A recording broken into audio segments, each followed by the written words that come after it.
Taxation is arguably one of the most sustainable sources of financing development of a country. Tax has a redistributive function, which when properly designed will enhance reduction of inequality, especially through progressive taxation of income and wealth.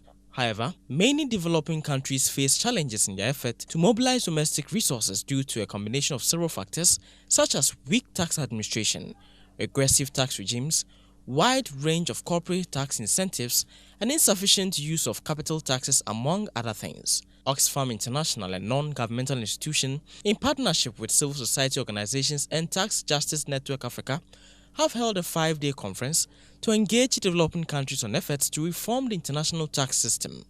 Deputy Campaign Director of Oxfam International, Stephen Hale, admitted that improving tax collection could potentially raise $269 billion, which would then be sufficient to cover over 60% of the financial requirements for achieving the Millennium Development Goals. And we have to ensure that everybody pays their fair share of taxation, and it should be governments to determine that. And obviously Oxfam and many other organizations in civil society want to ensure that governments can change those rules, that people pay their fair share of taxation, that companies pay their fair share of taxation, so the money can be invested to improve health, to improve education, and to strengthen societies and tackle poverty. Tax Policy Advisor at the Ministry of Finance, Dr. Edward Labisian, called for effective implementation of measures to persuade self-employed people to contribute to their quota to tax collection. 2 million are paying taxes to look after 25 million.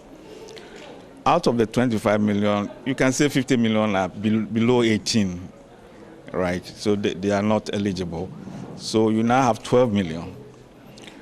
Out of that 12 million, some are unemployed. But look at the artisans, the self-employed. They do make more money than us. So we should try and rope them into the tax net so that it becomes easier for government to cater for the whole 25 million. Oxfam International is urging stakeholders and CSOs to come on board to fight for the equitable distribution of wealth to alleviate poverty in the country. Stanley Niblu's report for Metro TV News, Accra.